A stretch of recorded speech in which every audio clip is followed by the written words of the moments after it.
بسم اللہ الرحمن الرحیم۔ ہم سے عبداللہ بن یوسف نے بیان کیا، کہا ہم سے لیث نے بیان کیا، انہوں نے سعید مقبری سے، انہوں نے شریک بن عبداللہ بن ابی نمر سے، انہوں نے انس بن مالک سے سنا کہ ایک بار ہم مسجد میں نبی کریم صلی اللہ علیہ وآلہ وسلم کے ساتھ بیٹھے ہوئے تھے، اتنے میں ایک شخص اونٹ پر سوار ہو کر آیا اور اونٹ کو مسجد میں بٹھا کر باندھ دیا۔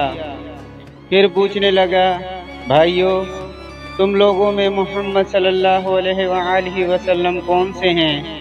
نبی کریم صلی اللہ علیہ وآلہ وسلم اس وقت لوگوں میں تکیہ لگائے بیٹھے ہوئے تھے۔ ہم نے کہا، محمد صلی اللہ علیہ وآلہ وسلم یہ سفید رنگ والے بزرگ ہیں جو تکیہ لگائے تشریف فرما ہیں۔ تب وہ آپ صلی اللہ علیہ وآلہ وسلم سے مخاطب ہوا کہ اے عبد المطلب کے فرزند۔ آپ صلی اللہ علیہ وآلہ وسلم نے فرمایا، کہو میں آپ کی بات سن رہا ہوں۔ وہ بولا، میں آپ صلی اللہ علیہ وآلہ وسلم سے کچھ دینی باتیں دریافت کرنا چاہتا ہوں اور ذرا سختی سے بھی پوچھوں گا، تو آپ اپنے دل میں برا نہ مانیے گا۔ آپ صلی اللہ علیہ وآلہ وسلم نے فرمایا، نہیں، جو تمہارا دل چاہے پوچھو۔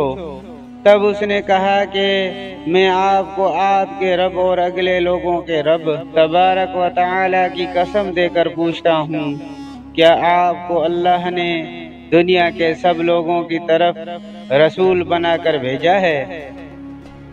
آپ صلی اللہ علیہ وآلہ وسلم نے فرمایا، ہاں یا میرے اللہ۔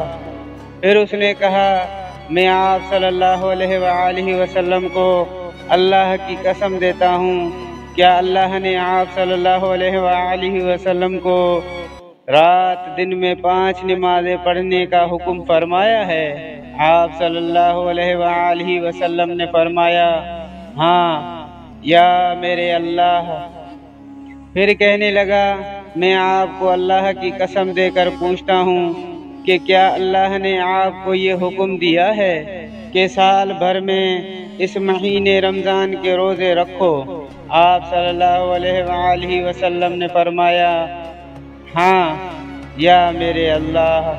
پھر کہنے لگا، میں آپ صلی اللہ علیہ وآلہ وسلم کو اللہ کی قسم دے کر پوچھتا ہوں کہ کیا اللہ نے آپ کو یہ حکم دیا ہے کہ آپ ہم میں سے جو مالدار لوگ ہیں ان سے زکوٰۃ وصول کر کے محتاجوں میں بانٹ دیا کریں؟ نبی کریم صلی اللہ علیہ وآلہ وسلم نے فرمایا، ہاں یا میرے اللہ۔ تب وہ شخص کہنے لگا، جو حکم آپ صلی اللہ علیہ وآلہ وسلم اللہ کے پاس سے لائے ہیں میں ان پر ایمان لایا، اور میں اپنے قوم کے لوگوں کا جو یہاں نہیں آئے بھیجا ہوا تحقیق حال کے لیے آیا ہوں۔ صحیح بخاری حدیث نمبر 63۔